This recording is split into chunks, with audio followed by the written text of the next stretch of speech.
3, 2, 1, go. Hello. This is Ignacy from Portal Games. And this is the Podfather of Gaming, Stephen Bonacore. You are listening to Board Games Insider, episode 252, and we are recording it on October 20th, 2022. Board Games Insider is a proud member of the Dice Tower Network, and Tom Vassell is a warm and loving man to just about everyone but me, for the record. Really? Yes. Well, maybe not. Some people, whatever. He's not loving to me or warm, but to many, especially his family. He's a good family man. Ignacy, do you ever discuss with him these intros? Like, is he aware of being a character of every intro for our podcast, or he doesn't care? I believe he knows and doesn't care. Both. Okay. He doesn't tell me to stop, so I won't. Ignacy, bring us up to date on post-Essen, what's going on at Portal Games. What's going on is ongoing series of disasters in terms of the logistics and delivery of the product. This year is absolutely terrible. We were mentioning this in the big scope, discussing the industry and all the publishers, and you are discussing quite often with the small scope that is Portal Games, one of them, and many publishers in the business. Here, news of the week: we were supposed to have a street date for our new products for American market, Basilica, to play a game, amazing game for Polish designer, and the Raft of the Lighthouse solo campaign for Empires of the North, and both of these products will be delayed for a couple of days because there were some problems in the very last stage. So we are discussing delays in China, we are discussing delays at the ports, we are discussing delays at the customs, and the last step is QML, our warehouse in Florida, and over there once again also a delay with shipping the games to the distributor. So we have about 1 week problem, 7 to 10 days to solve it. So I want to say sorry to all the fans who were waiting for these products to be at their favorite local game stores. The good news in all this, basically bad news, is that those of you who pre-ordered directly from me already can play the game, because of course our web store, our website was shipping it already, but the whole chain of from the warehouse to the distributor, from the distributor to the retailer, and from the retailer to your hands is delayed by this, as I said, between 1 or 2 weeks. Very sorry, but well, this is like a conclusion of the whole very difficult year for us and all other publishers.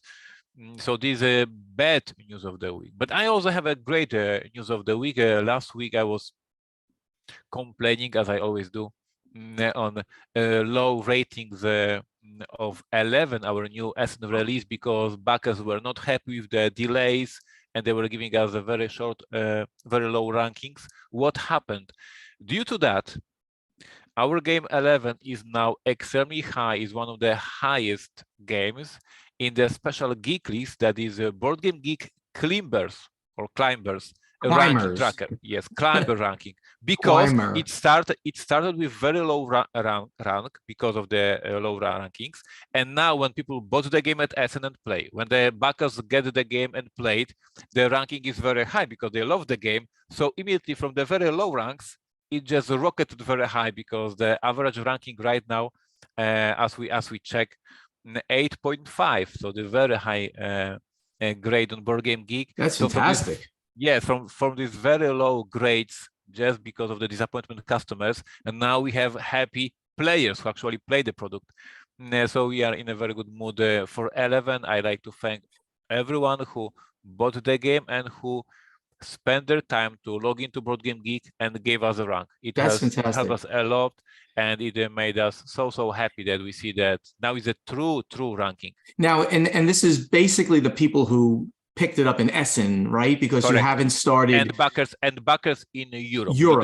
Yes, we are still waiting for the ship to arrive to America, so we can start the shipping to America. But the Europeans are now rating the game very high, 8.5 on average, and I'm very happy. It's only going to go higher. I mean, that would be so. You can see where I'm going, because if the biggest market, right? North America, we talk about as the biggest overall market. If they haven't even gotten their games yet, and everybody's talking great things about it in Europe and out of Essen, that's phenomenal. Congratulations on that. This is like super nice flip. I was in a very bad mood before Essen, as I reported here, and now in the office we are so proud that the game delivered and the game defense itself. So it's very nice.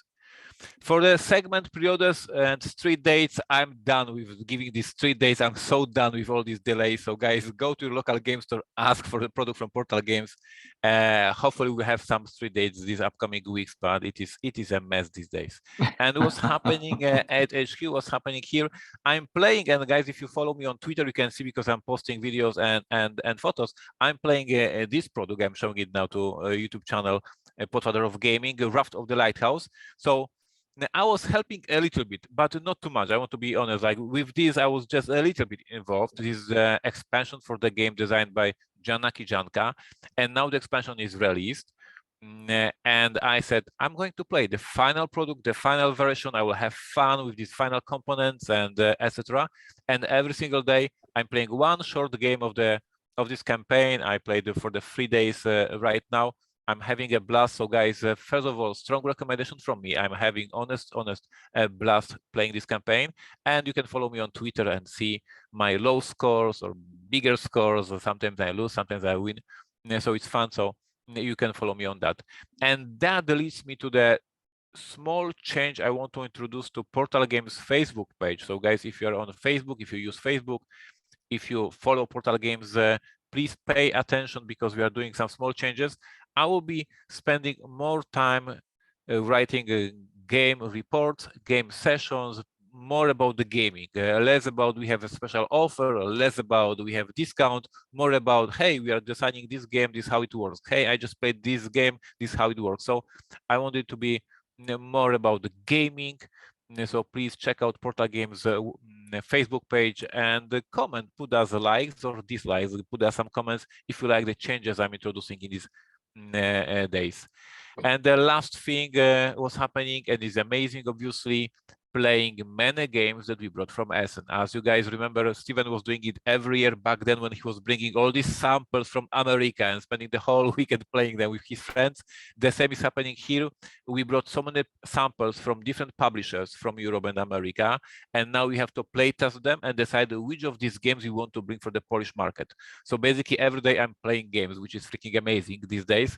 And it will last probably last till end of the month, because there's a ton of games that we need to check out and decide what we want to bring for Polish market. You miss these games. I guess you miss these games of bringing all these samples.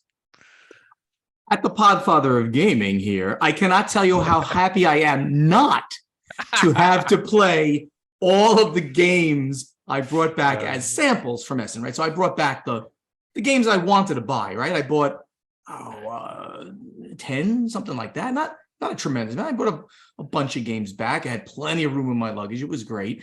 And I started to learn one of them, actually. And I already knew how to play War of the Ring, the card game, right? I already played it, the prototype, a couple of times. But I started to learn Armed Forces of the Ukraine, because I want to play that game. I'm going to do a preview of that game. I don't review, I preview. I'm going to do a little unboxing preview of that game. So that's the one, the next thing you're going to see me posting on the Podfather Gaming YouTube channel. But Ignacy, you say you're so happy about playing all these games. I bet it's because you've got your entire staff learning all those rules and playing all those games. And I had to beg, borrow, and steal from my friends to get together between my house and at a local game convention that happened literally right after Essen, within 2 weeks after Essen, Metatopia it was called, designer publisher thing. And it was painful to get through because I used to bring back so much stuff. And you have more people, so I guess it's less hard for you. But I always found it fun, but fun in a tough slog of a way. And the one thing that we need to mention, as we always try to be silly but also educate you guys, we have a limited time for this operation because other publishers from this region, for you it was America, for me it's Poland, are doing exactly the same, and they are reaching these publishers. Hey, we want to do this game, and I say no, I want to do this game. That is competition for these best titles. Right. So we need these 1, 2, 3 weeks to play as much as possible and find these gems, find these Right. best games before our competitors do that. So crazy time. Yes, and that's exactly. It's the whole friendly competitor thing. Sure, if you don't get it, it's sad, but it's okay. You'll get the next kind of game. So more things over at the Podfather Gaming. I've been talking up Podfather the Cruise. When you hear this, you're literally going to have one day. If you listen to it on the day we drop this on Wednesday, the 27th, that's going to be the day 27th, 26th. That's the day we're going to cut off the Podfather Cruise. So you literally have that one day. We already have 23 cabins going, 40 people approximately. I'm so happy with that number. It was looking a little low early on, but now that was in my head. I wanted to get 20 cabins. It's going to be great. If you want to do a cruise, Podfather Gaming, go to tabletop.events, click on conventions, search for Podfather, sign up. Any questions, come directly to me and we'll answer them for you. But that'll be the last you're going to hear about that until we actually do the cruise closer in January of 2023. Not a lot going on right now. I took off these 2 weeks sort of to just regenerate and relax a little bit. But today, I told Ignacy right before we started, I'm doing this 1 hour with him now. Right after this, I'm going to be doing more for the World Series of Board Gaming, where they didn't live stream the commentary on the finals of all the games. So they wanted to go back and put live commentary on top of the recorded games. So they've asked me to do a few of them. The first one I'm going to do is Terraforming Mars. So after today, and then after a bunch of editing by Chris George, he is going to then post on the World Series of Board Gaming site, and I will link to it at Podfather of Gaming, the final table of Terraforming Mars with my commentary. Chris George and I will be doing the commentary on that, which is going to be great because I obviously know that game really well. So I'm excited about doing this. But, in a tournament, that final table went 4 hours I think that was the max they even allowed it to go. It went 4 hours. He has edited it down to 2.5, more manageable, and he and I will now do the commentary on top of that. Should be really interesting. I'll tell you when that's up and ready for you to go see it. On the trip side of what, of course, I always talk about, it looks sad that I'm not going to see Artemis 1, assuming it does launch on November 14th. I'll still be in Dallas, and I can't change the flights. It would not only cost me a tremendous amount of money to get back here in time, who knows if it's going to even happen. I also had some commitments to stay through till Monday to spend time Sunday night at Board Game Geek Con. So I will be there. Go Artemis, go. I want to see it fly. So I'm not looking for it not to fly. I want it to go on that date. Board Game Geek Con, I can't wait to be out there.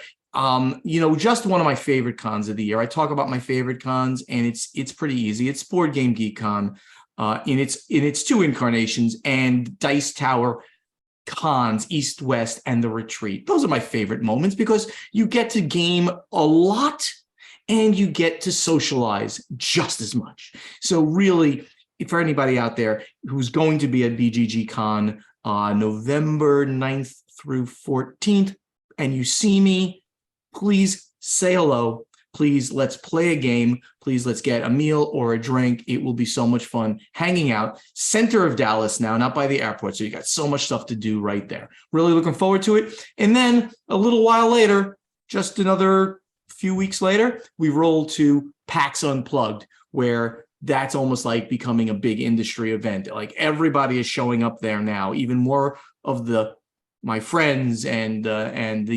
industry publishers and podcasters and all of that are showing up there in Philadelphia in the middle of the winter, which is not great, but we'll be there for you. I do not like the Northeast. That's my complaining. I do not want to be in Philadelphia or New Jersey during December and January, but I'll do it for PAX U. Final thing I'm going to do is I'm going to give a shout out. I did it on the last one, but this is 7th C City of Sales from Pine Box Entertainment. They've already funded, so they barely need my help, but I want to talk about it. And Ignacy, you mentioned, is this the game, the CCG? And the answer is it's not. it's a reimagined version. It's now an expandable card game, has some similar DNA, but it's an expandable card game like an LCG, but they'll call it ECG, with a player influence story via events and community participation. So you, by participating, you can change the events of what's going to happen in 7th Sea, City of 5 Sails. And it's based on the Chaosium's 7th Sea RPG. You're going to construct a deck from a pool of cards. There's no rarity or scarcity. That's the whole concept of the ECG or LCG. You're going to win by eliminating your opponent's leader, or by collecting 7 renown, or by controlling the entire City of 5 Sails itself. And it's got a really cool system of combat, riposte, parry, thrust system. So all of this stuff really just sounds to me like a great system. I've read a little bit more into it. A good friend of mine that I've known for 20 years, 15 years at least, is part of this company now. So if you're looking for a new card game, go check this out. It's already funded, and it's on, I don't have it here, it's on GameFound, I'm pretty sure. Where's it on Kickstarter? No, it's on Kickstarter. On Kickstarter. I apologize. I should have written that down. I will right now. 7th Sea, City of 5 Sails, Pine Box Entertainment. Good luck, guys. They've already funded, but I want everybody else to hear about them. Ignacy, let's jump down to the event deck. We got so many comments on the Podfather of Gaming YouTube channel regarding our commentary on Heroscape and what would happen if Heroscape did not fund. Some of them were angry. They were like angry at me. How dare you speculate? I mean, guys, that's what we do here, right? We are insiders. We have to give you our insight into what could happen if they don't hit 8,000 backers. And in my humble opinion, it's my opinion, I'm looking at the stats, they're not going to hit 8,000 backers based on what you see right now.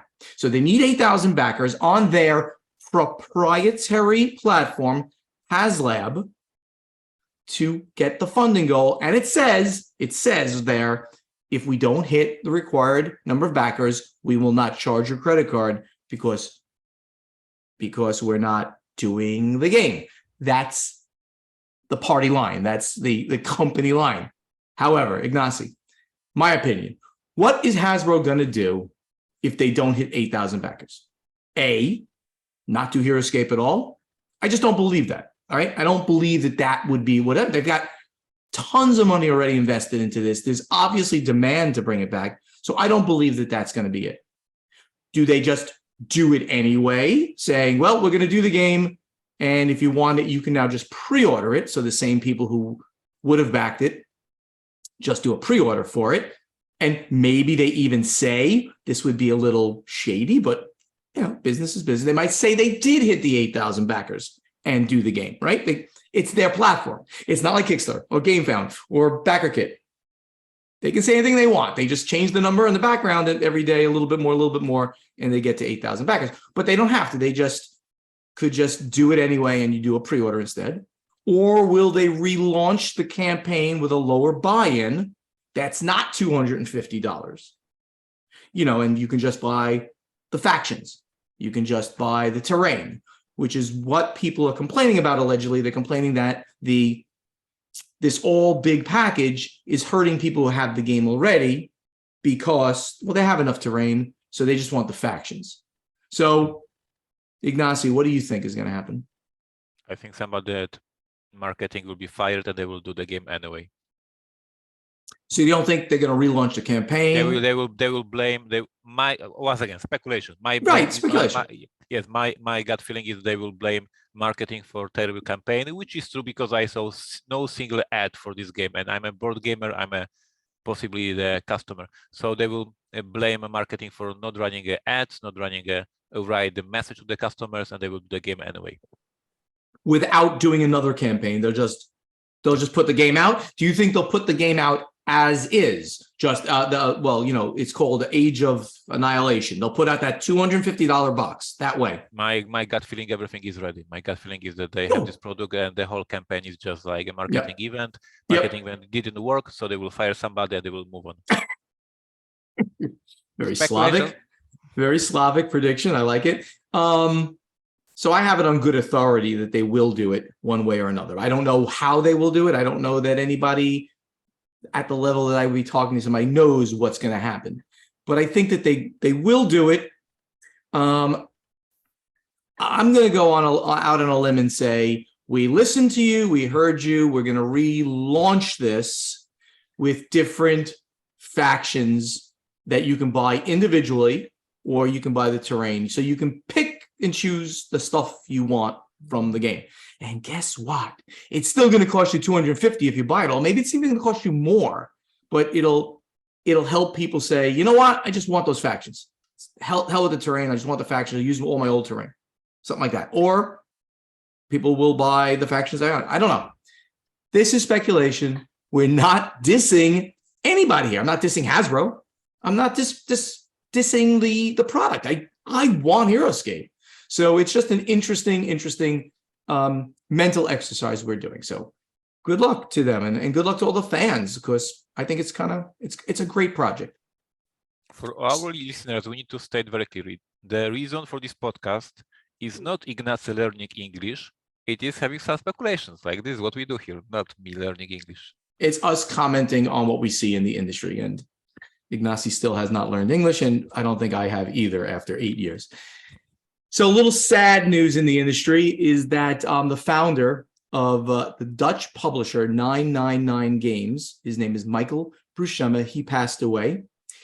Been in the industry forever. I met him early, mid Stronghold Games days. Such a nice man. Ignacy, did you know him? Nope. Did not. We almost worked. I almost worked with 999 Games, and Michael came to me because he had heard of Stronghold and doing some interesting projects. We almost worked on that really big mega civilization, which was up to 18 players. Do you remember that project that they did? Yes, yeah, I do. It came in a wooden box. I really wanted to do this thing, but the price point and the cost of production, it just became very prohibitive. And even discussing with PSI what they thought the market could handle. And this was, again, before Kickstarter was out there. I mean, probably now I would have tried to hook up with them and done a Kickstarter campaign or a crowdfunding campaign and saw what I could do.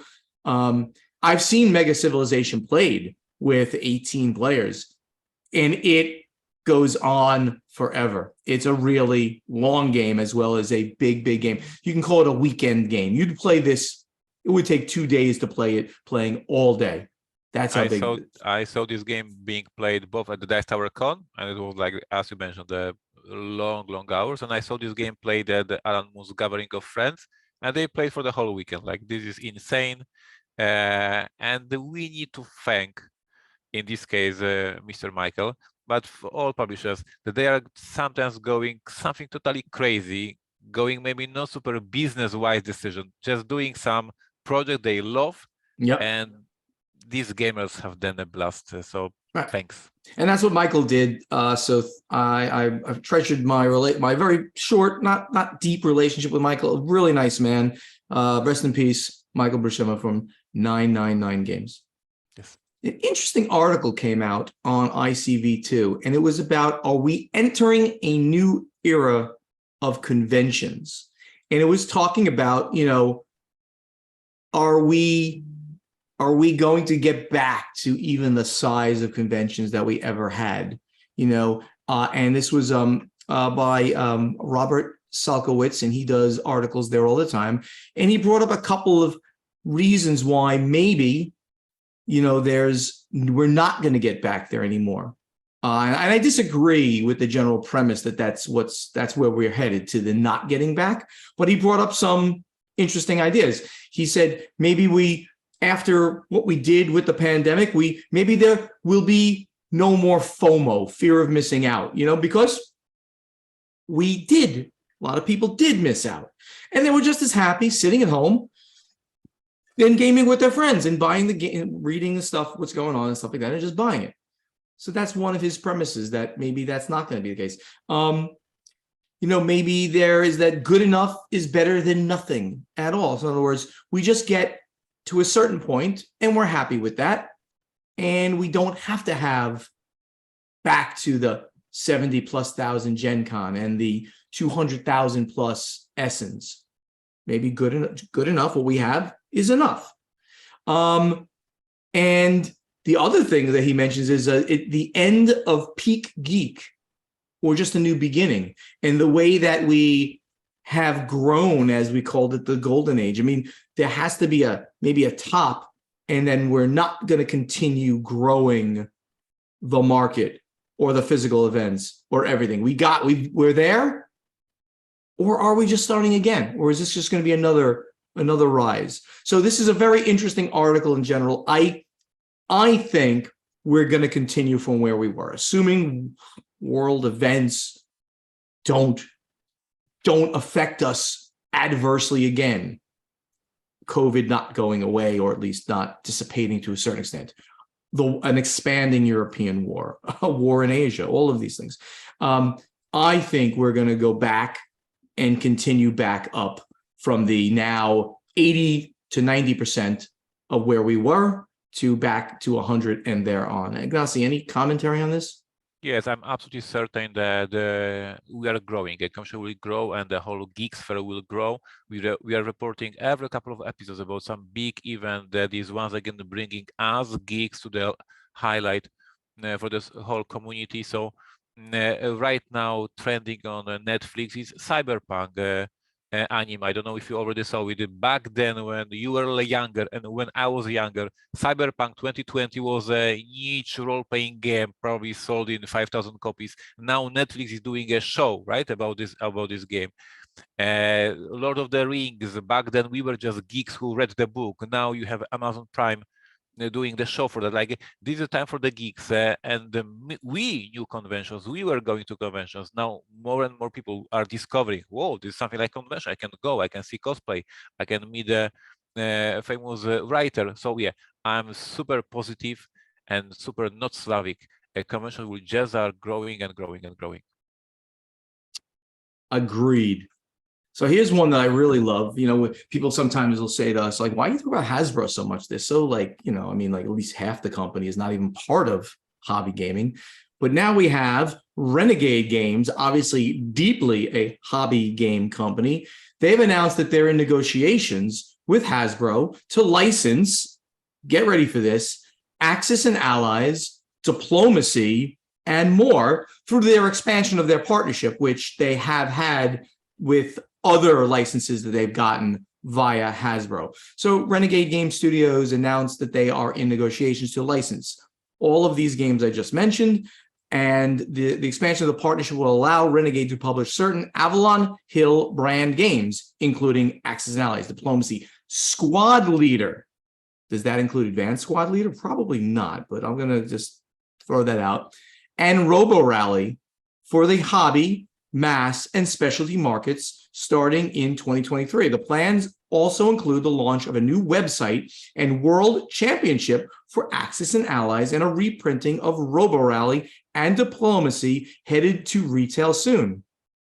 We are proud to work with Hasbro, said Scott Gaeta, good friend of all of ours, president and publisher of Renegade Game Studios. All of these games are staples for gamers and some of the most well-known games in the gaming world. And Renegade is revealing planned for new versions of Risk, G.I. Joe, Transformers, Power Rangers, all these licenses, which are already part of what Renegade Games has been doing with Hasbro. So I found this to be one of the most interesting things, coming back and bringing back a lot of the old catalog that Avalon Hill had that has been, to the wayside for Hasbro, Avalon Hill. They don't care about these licenses, but maybe reimagined, brought back by a hobby game company, a real one that wants to push, a good number of units. Hasbro wants, and Hasbro and WotC want them to do tens and hundreds of thousands of units. Maybe just by doing a fair number of units, they can re-energize these games. Yeah, this news is probably in my top 10 news of the year that I don't understand. Sometimes we mention here in the podcast that we don't understand the reasoning before such or such things happening, and with Hasbro and Renegade Games cooperation, with my whole knowledge about the industry, I don't understand this move. Once again, Renegade Games is amazing company. I absolutely love them. I respect them. What I'm confused is with Hasbro. On the one hand, they have this amazing Wizard of the Coast department that is bringing lots of money. Then they have Avalon Hill. There were some changes. They were doing some betrayal, new edition. Like you see that something is doing. Then they have Hasbro Pulse, and they bring or try bring Heroscape back to life. So you see, oh, they're reaching to the gamers. They're trying to this strategy that actually there are gamers. And then suddenly you see that they have in their portfolio gamers games and they're licensing to someone else, outsourcing. So they want to do the games by themselves using Pulse or Avalon Hill, or they want to license to somebody else. So I see chaos. I don't believe that such a big company is doing chaotic moves. So I'm saying I don't understand. There is probably some moves that I don't see the whole picture and I don't understand what's happening. Yeah, I mean, those are very, very, very fair comments that like, so yeah, why wouldn't they just do them over time? But I think it gets down to the fact that a company like Renegade Games might be happy to do 10,000 units of any one of those games I mentioned, where Hasbro absolutely under the WotC brand or right under their Avalon Hill brand wants to do 50,000 units or 100,000. They don't want these little numbers. It's not worth their time and effort. Absolutely. That's my guess. So why they are trying the whole Pulse option and doing Pulse. Heroscape, yes, Heroscape or other games, like they're trying to do something and then well, it is not business for us. Let's do it with somebody else. Like mixed decision. But once again, I'm not saying they're doing it wrong. I'm just saying that I don't see the full picture, the full strategy here. It will be interesting to see what Renegade Games, absolutely one of our direct competitors, Ignacy's and Stronghold Indie Game Studios, direct competitors, what they will do with these very interesting brands. They will do amazing. That's for sure. They will do amazing. Yeah, I agreed. So at Essen, Asmodee said, welcome. What does that mean? Well, Asmodee announces Welcome by Asmodee, a new distribution initiative for game publishers. Distribution. So hear me out.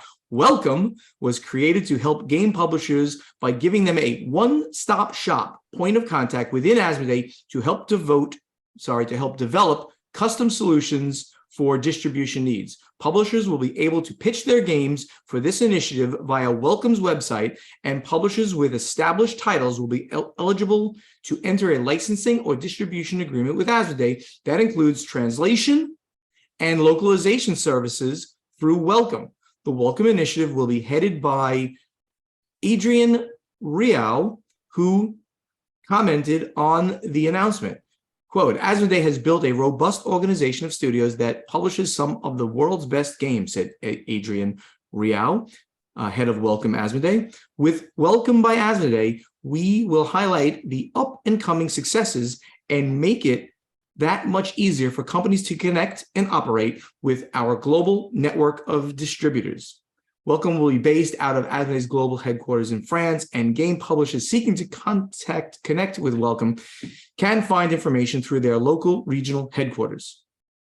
Very interesting. And then publishers can also show up in Nuremberg and pitch the games there. So I did not go there and go check out this initiative, but they sound like they're going to be looking for the smaller publishers to say, we'll take that game, do it in multiple languages for you, and get it out to the world.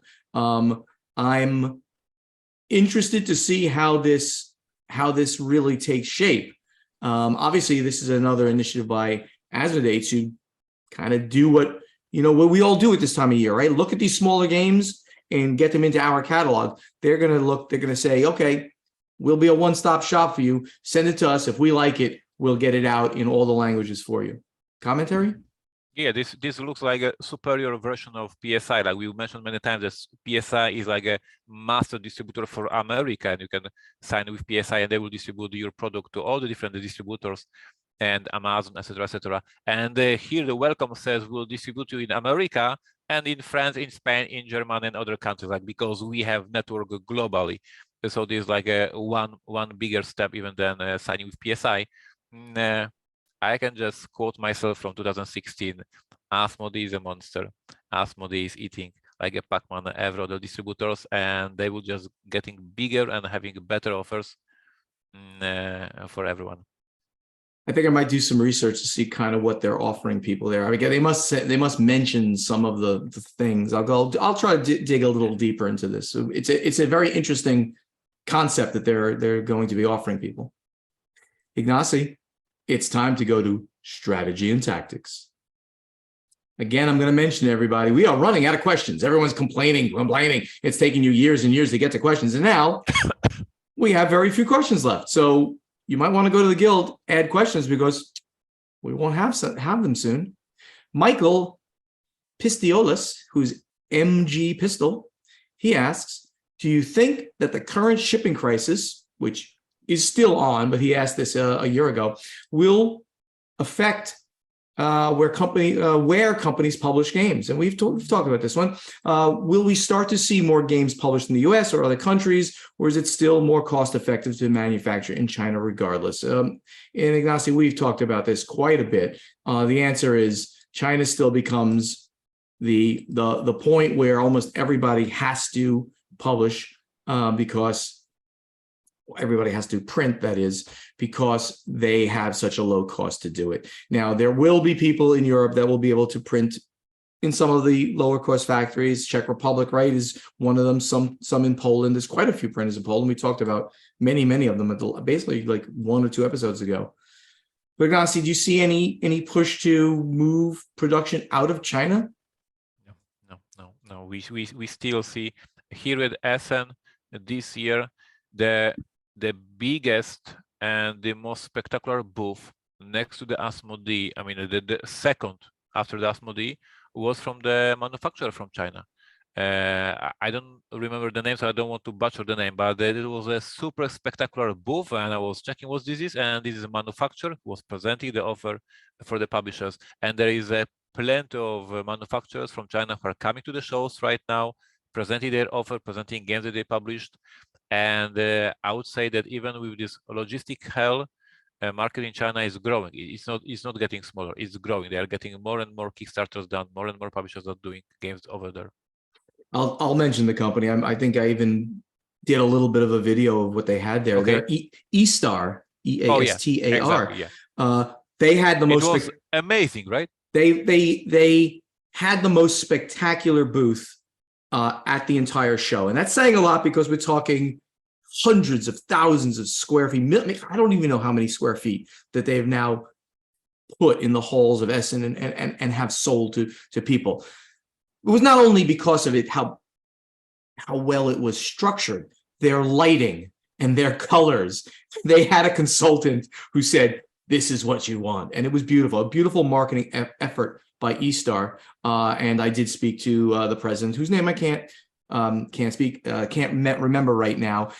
He actually thought I was still working. He didn't. He knows me just from the shows, and I said, no longer, you can't pitch to me anymore, but you can try them. Go over there, Stronghold Indie. They're right over there. He goes, oh, who do I talk to? Go talk to Travis, and who knows if that happened. But yes, China is just ingrained in all of this. God forbid we have a war in Asia. Will that change? We just don't even want to speculate on that, right? That's kind of those things that, like, let's not even go there. It's too scary. But it's here to stay. It's also incumbent on people, on publishers, to have relationships with European printers or even American printers, to have that relationship in case things do go bad, whatever, maybe just rising costs, because China's inflation is as bad as here. So rising costs in China could over time change things. At the moment, it has not. Evan Miller at Netminder69, he says, in episode 199, you mentioned how prices of games are going to have to go up due to increased costs in materials and shipping and now inflation. My question is, how will this affect the retail chain in the future? I assume there is pressure to keep existing games at the same MSRP. So does that mean a needed reprint will be delayed until costs come down? Additionally, what happens with new games? If it's manufactured now at higher costs, let's say hypothetically, what would normally be a $50 MSRP now is a $70 MSRP. What then happens when the costs drop back to normal ranges? So a lot of stuff going on in that question. But he specifically does costs of materials, costs of shipping. Let's add in costs of labor. I have on good authority that a number of publishers have increased. Someone is at the front door. Alexa just announced that someone's at my front door. Thank you. She's so annoying. A number of publishers have actually added an increase to their evergreen prices based on, well, since prices are increasing, people are buying our product, we should reflect what really we need to do. So, Ignacy, any commentary on this in general? Yes, we reported a couple of times already in this podcast when Renegade Games or when Asmodee were increasing the price on the whole catalog. So it was not that the new game is more expensive than the previous releases. There was like information, the whole catalog prices go up to 10% because of the reprints and everything costs more. If you compare the price, especially since here in Poland, the price for the Robinson Crusoe and when it was released 10 years ago and today, of course it was higher and higher and higher because the reprints were more and more expensive because of the inflation. So yes, it is super simple. Every couple of months we have this sad news when we inform that the Games Workshop, the whole catalog goes up. So yeah, we build the price of the game based on the cost of the manufacturing that we pay, not the cost of the manufacturing that we paid 10 years ago. It's as simple as that. Prices will change, prices will go up. It is sadly the natural thing that will happen. And we apologize for that, but there's not much we can do. And you'll see it happening specifically right now, this fourth quarter, because of the increase in inflation that's going on, that's even hitting everybody across the board. Michael also asks, do you see more publishers following in the footsteps of Earthborn Games and trying to produce games at in a more sustainable manner, recycled content, local manufacturing? So I do think, I don't know Earthborn, and I apologize for not knowing them in particular, but I do think we're going to see more of that.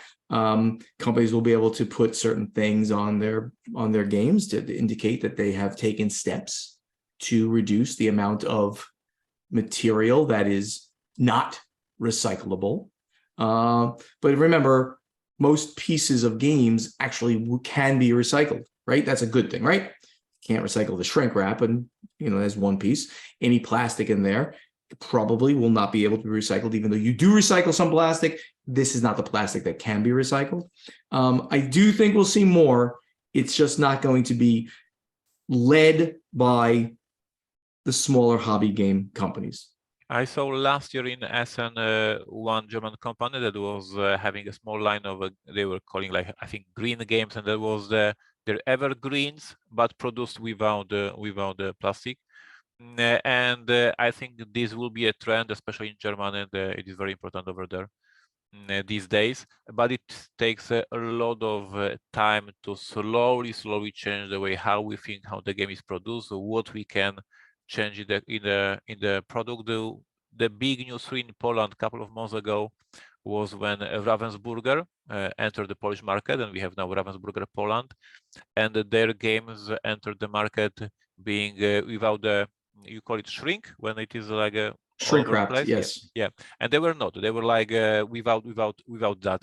And in the first 2 weeks, as you can imagine, retailers and distributors were very confused. What the hell is going on? They are like used copies. What the hell is going on? Why these games are unshrinked? And then everybody understood that this is the policy of Ravensburger Poland, and they are caring for the planet. And now everybody understands that, and we respect that, and I support fully this strategy. So I think it will take years for the industry to slowly look for the solutions, but I support it.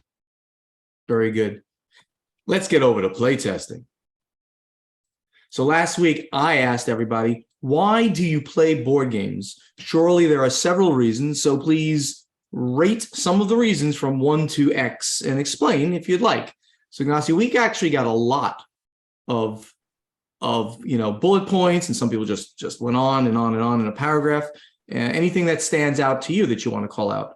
Yeah, I want to call out our friend Chevy Dot, who clearly was not mentioning like us that we want other people to play with us. No, he says, I love puzzles.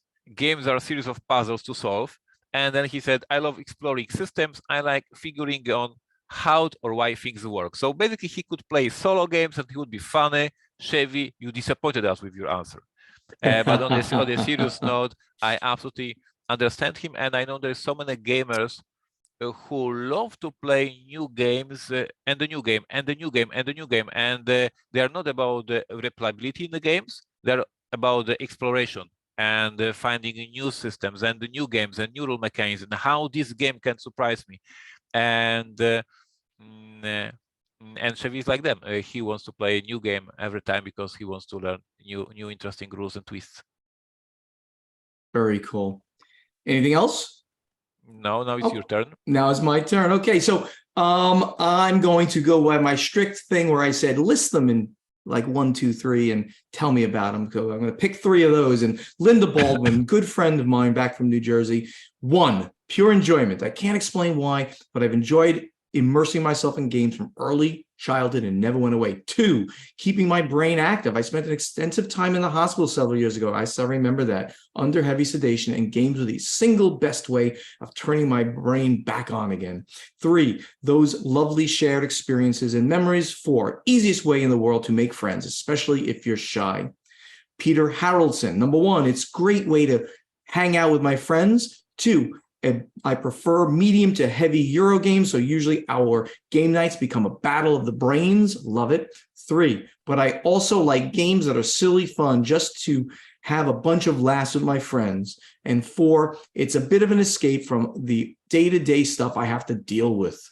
Very good. And Eric Langenbach has 4 also. 3, the social aspect. When I'm playing board games, doesn't matter if it's just my wife or me or a bigger group, we're sitting around a table talking, having fun, eating cookies, having fun with people is really what he likes to do. 2, you get to focus on just the game. Sometimes the game takes you on an adventure. Sometimes it takes your brain on a ride. 3, all this and much more adds up to fun. So I like that, there was a whole interesting thread there with people, but people took different tacks into what mattered the most to them. And I think that was very, very interesting. Yep. Ignacy, you have one now for next week. And what is it, sir? My question is based on the fact that we lately, and we were reporting on that, lately we are releasing so many new armies for Neuroshima Hex app, and I'm reporting every couple of episodes, here his new army for Neuroshima Hex, new army for Neuroshima Hex. So I came up with this question, what just happened here? Yeah, I just emphasized video game. What video game? What video game are you playing lately? Maybe Neuroshima Hex, but basically, even if, because many of you play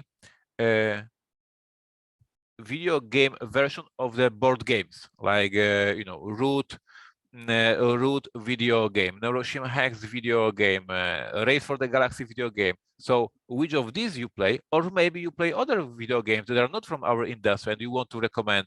So today I'm doing a call to action, recommend us great video games that we board gamers should play. Do you, Steven, play video games? So the answer is I play Steam games. And if we expand this to online game, right? Because I've talked about this in my segment up on top. I play Gloomhaven, and I do that with my buddy Tom Vassell and Rod Phelps. We play Gloomhaven. We try to play every week, but with all the travel, we don't. I occasionally play another one. I've got a bunch of the catalog from the Asmodee stuff that they implemented. Their Terraforming Mars implementation is fantastic. Of course, I play that every once in a while, plus all their classic games. And then I also play online, which are not video games. I play, D&D, and I play Pathfinder, D&D 5 and Pathfinder 1.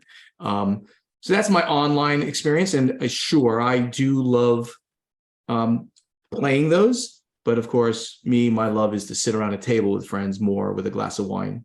That's kind of the thing. Ignacy, what's your thing? Are you playing a lot of Neuroshima these days? Lately, yes. I got this arm, I got these new armies, and I'm playing a lot. And on my PC, I try to find video games that feel like a board game. So I spend lots of hours playing Slide Spire. I spend a lot of time playing Inscription. Great games that are card games, but done in a video game format. So yeah, I'm looking for some recommendations for our listeners. What board gamer will enjoy on his PC or Mac or whatever else?